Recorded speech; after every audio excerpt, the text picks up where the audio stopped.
이스라엘 백성들은 애굽에서 430년 동안 종살이하게 됩니다. 모세라고 하는 위대한 지도자를 통해서 출애굽시키게 되지요. 바로왕과의 싸움에서 10가지의 재앙을 모두 KO로 승리케 하시고 홍해를 육지와 같이 건너게 하십니다. 방향 감각을 모르는 그때 낮에는 구름 기둥으로 밤에는 불 기둥으로 인도하십니다. 낮에는 서늘하게 하시고 밤에는 따뜻하게 해주십니다. 만나로 저들을 먹여주시는가 하면은 고기가 먹고 싶다 할 때 메추라기를 보내주십니다. 목이 가랄 때 반석을 쪼개셔서 폭포수와 같이 생수를 콸콸 나오게 하시고 그 광야 사막에서 물축제를 벌이게 하십니다.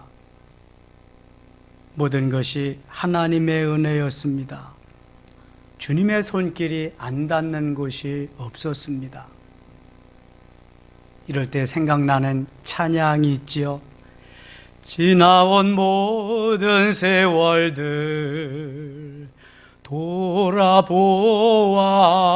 돌아보아도 그 어느 것 하나 주의 손길 안 미친 것 전혀 없네.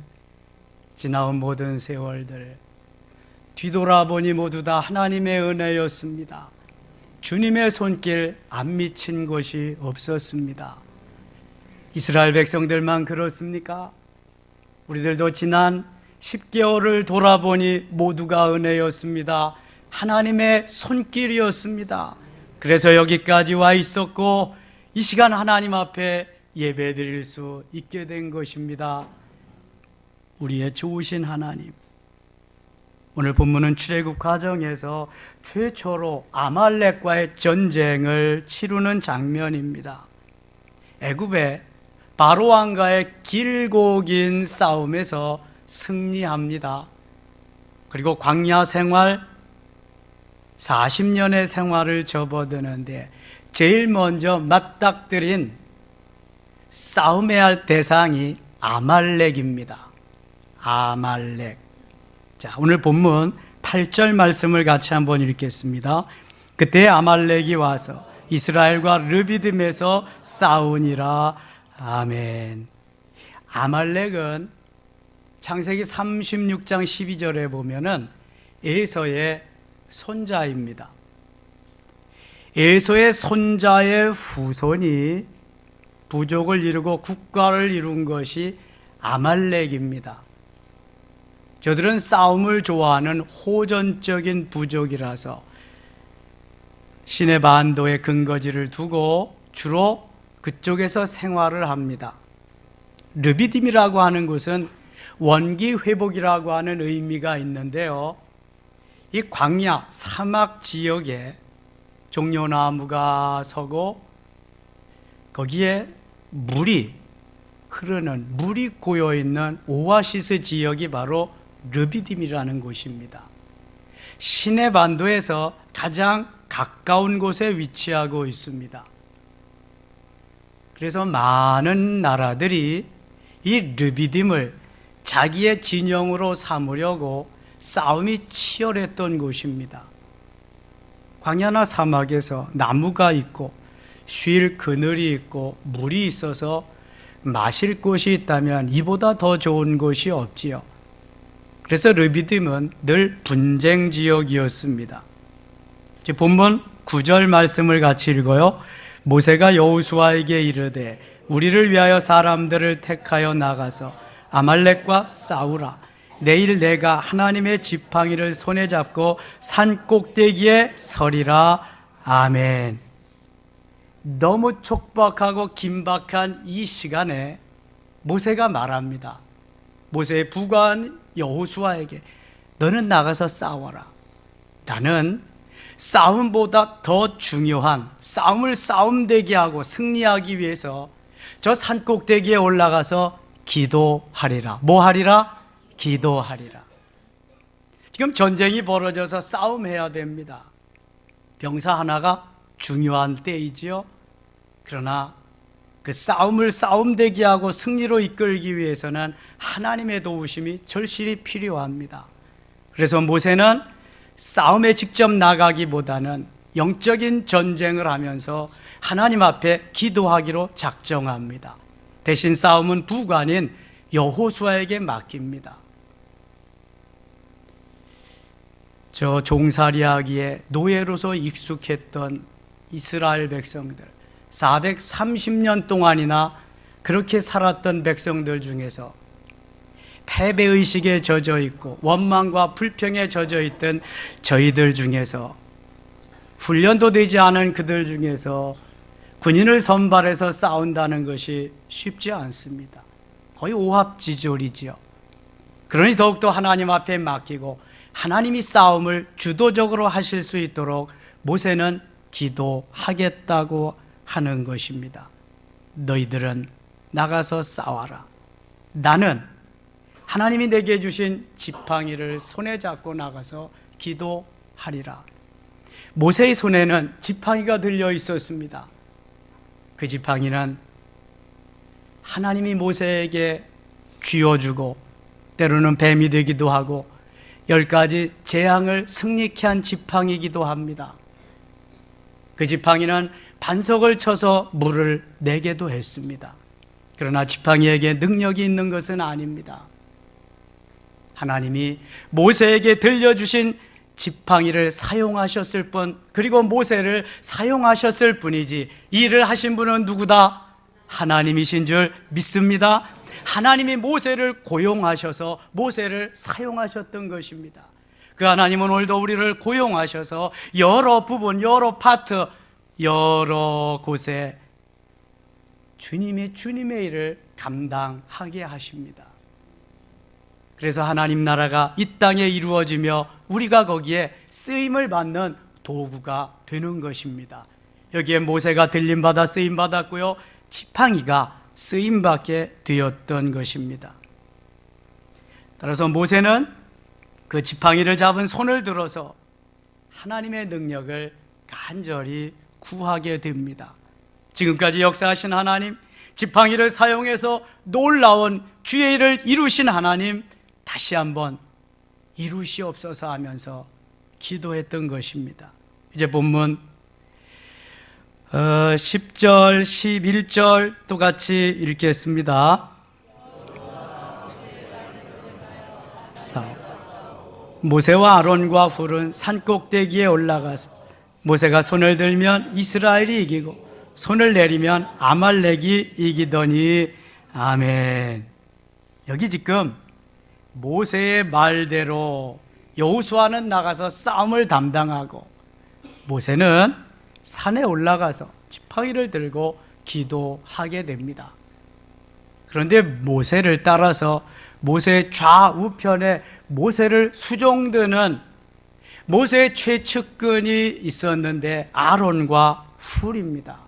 아론은 모세의 형이고요, 훌은 갈렙의 후손으로서 후에 성막을 건축할 때에 성막 건축자 중에 한 사람인 부살렐의 할아버지가 바로 훌이라는 사람입니다. 요세푸스의 기록에 의하면 이 훌은 모세의 누이인 미리암의 남편일 것이라고 추측도 합니다. 한 사람이면 패하겠거니와 두 사람이면 승리하리라. 두세 사람 너희가 모여서 기도하면 내가 무엇이든지 들으리라. 할렐루야. 혼자의 힘보다 두 사람의 힘이 더 낫습니다. 두 사람보다 세 사람이 더 나은 것입니다. 혼자 독창보다는 듀엣이 좋고요, 그것보다는 중창이 좋고요, 그것보다는 합창이 아름다운 하모니를 이룰 수가 있습니다. 솔로도 좋고 듀엣도 좋지만 가장 멋있는 찬양은 합창입니다. 오늘 찬양 들으셨듯이 모세는 좌우의 아론과 훌을 동반하고 산에 올라가서 기도하기 시작합니다. 백지장도 맞들면 낫다고 했습니다. 힘을 합하면 그만큼 에너지가, 시너지가 나는 것입니다. 여러분 혼자 하려고 애쓰지 마시고 함께 하세요. 두 개도 같이 하세요. 같이 하면 힘도 나고요. 같이 하면은 시너지가 배가가 되는 것입니다. 모세를 도와서 모세와 함께 아론과 훌은 같이 기도하게 됩니다. 그런데 모세가 손을 들면 이스라엘이 이기고 손을 내리면 아말렉이 이기더니 이렇게 말씀합니다. 하나님은 모세로 하여금 손을 들고 기도하기를 원하셨습니다. 모세는 80세가 넘은 지금 노인입니다.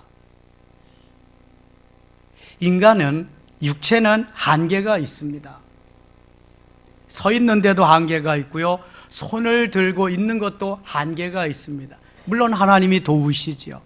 하나님이 도와주셔서 버틸 때까지 버티지만 한계에 다다르면은 그만 쓰러지게 됩니다. 그래서 아론과 훌이 좌우에서 모세의 버팀목이 됩니다. 자, 버팀목이란 원목이 쓰러지지 않게 하기 위한 보조의 수단입니다. 우리가 묘목을 심을 때 아주 작은 건 몰라도 좀 어느 정도 자라서 큰 나무들은 반드시 버팀목을 세워주어서 그 나무가 비바람에 흔들리지 않도록 잘 자라도록 도와주는 일을 합니다. 반드시 버팀목이 필요합니다. 모세 혼자의 힘으로 불가능하기 때문에 하나님이 아론과 훌이라고 하는 버팀목을 그들에게 모세에게 허락하셨습니다. 사실 오늘날 영적 전쟁의 시대입니다. 영적 전쟁의 최일선에서 나가서 싸우는 목회자를 도와서 좌우에서 버팀목이 될 만한 이러한 리더, 이러한 도움이 버팀목이 필요합니다. 모세가 모세 될 수 있었던 것은 역시 앞에 나가서 싸우는 여호수아가 있었고요. 그 좌우에서 모세의 버팀목이 되었던 아론과 훌이 있었기 때문에 가능한 것입니다. 사도 바울 될 수 있었던 것은 브리스길라와 아굴라와 같은 버팀목의 역할을 하는, 저들은 내 생명을 위하여 자기의 목이라도 내놓은 너무 좋은 동역자들이 있었기 때문에 가능했던 것입니다. 힘들고 어려울수록, 고난이 닥쳐오고 위기가 많이 닥쳐올수록 버팀목은, 도움을 주는 도우미는 더더욱 필요합니다. 한마디의 말로 위로하고 격려하고 때로는 물심양면으로 도와주는 그 아름다움이 있어야만 지도자는 거기에서 그 그룹을, 그 파트를, 그 단체를 이끌어갈 수 있는 것입니다. 대통령 혼자 나라를 다스릴 수가 없습니다.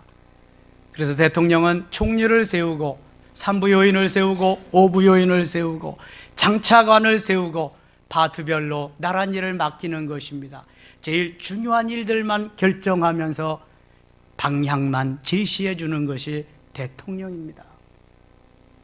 오늘날 교회도 마찬가지입니다. 목사 혼자 다 일을 할 수가 없습니다. 그래서 부목사님들이 필요하고요. 더욱더 중요한 것은 목회자 좌우편에서 아론과 훌과 같이 버팀목의 역할을 해줄 수 있는 이러한 분들이 필요한 것입니다. 버팀목이 없을 때 쓰러질 수밖에 없습니다. 그러므로 버팀목이 되어야 하고 디딤돌이 되어야 하고 가일층 원 스텝 전진해 갈 수 있는 도움의 돌이 너무너무 필요한 것입니다. 아론과 훌은 그래서 존재의 가치가 있는 것입니다. 솔로몬 성전에는 기둥이 있었습니다. 몇 개가 있었지요? 잘 모르시나 봐. 2개 있었습니다. 이름하여 뭐뭐 있었어요? 야긴과 보아스입니다. 오른쪽에 야긴, 왼쪽에 보아스라는 기둥이 있습니다. 이 기둥으로 하여금 솔로몬 성전을 떠받치기도 하지만 그것이 바로 상징적인 솔로몬 성전의 심볼이 되기도 했습니다. 기둥이 없다면 그 건물을 지탱해 갈 수가 없습니다. 우리 교회도 저 왼쪽 뒤에 큰 기둥이 하나 있고요, 또 들이머 이렇게 보면 오른쪽에 기둥이 큰 게 서 있습니다. 기둥이 있어야 건물이 됩니다. 그래서 기둥은 튼튼해야 됩니다. 기둥은 힘이 있어야 됩니다. 튼튼하지 못하고 힘이 없다면 기둥 노릇을 할 수가 없습니다. 아이고, 이거 왜 이렇게 무겁냐? 쓰러진다면 그 집은 무너지는 것입니다. 특별히 영적인 힘이, 영적인 파워를 필요로 하고 있습니다. 그러기 위해서 기둥은 늘 기도해야 하며 말씀을 묵상하고 초대교회의 7 집사님들과 같이 성령 충만해야 됩니다. 그래야 기둥 역할을 올바로 감당할 수 있는 것입니다. 또한 이 기둥은 인내해야 됩니다.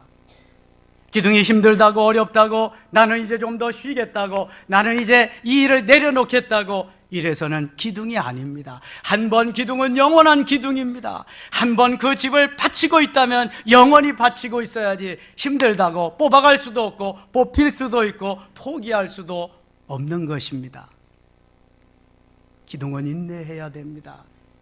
괴로울 때도 즐거울 때도 슬플 때도 어려울 때도, 맑게 갠 날도 흐린 날에도 아랑곳 없이 묵묵하게 그 길을 가야 되는 것이 기둥입니다. 여러분, 기둥이 낯을 흐려본 일이 있나요? 언제라도 저 기둥은 반갑게 우리를 맞아주고 있습니다. 내가 이 성전의 기둥인데 이 기둥을 바라보아라. 너희들도 이렇게 기둥 역할을 해야 되지 않겠느냐? 기둥을 바라보면서 깨닫는 점이 있어야 됩니다. 나는 언제쯤 저 기둥 역할을 할 수 있을까? 나는 언제쯤 저 기둥과 같이 묵묵히 인내하며 전진할 수 있을까?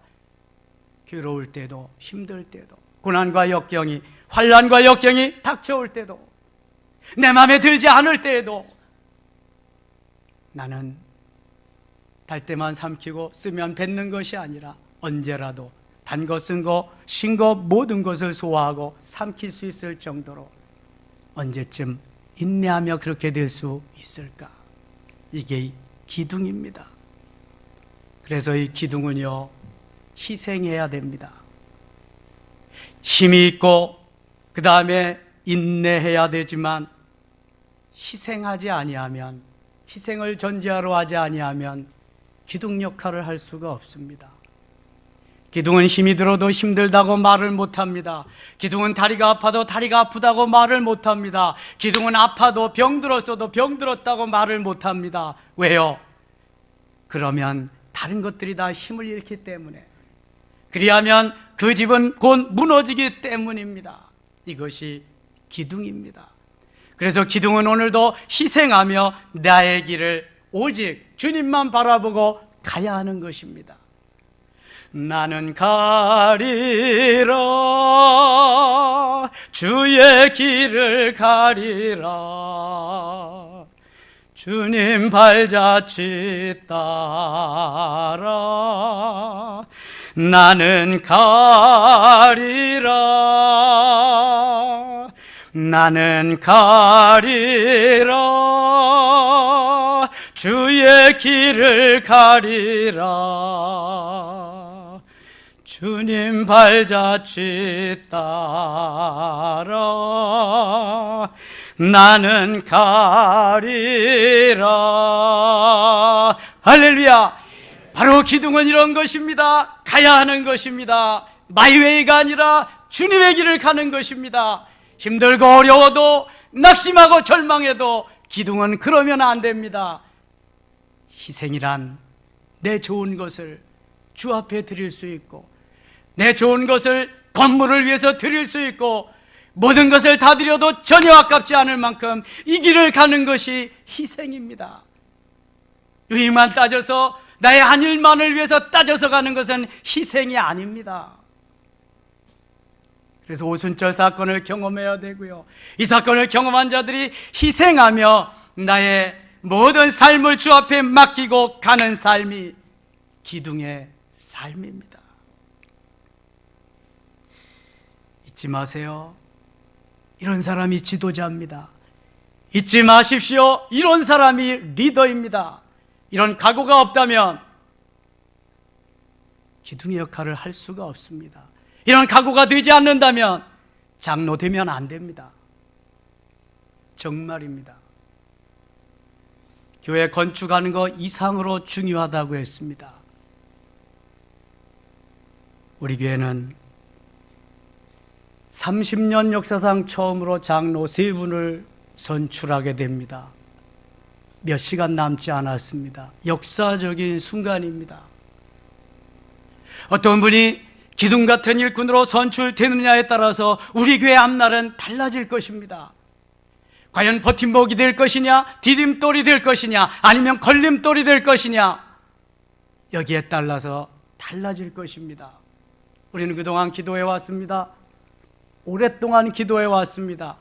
지난 2달 동안 작정하면서 새벽을 깨우며 기도했습니다.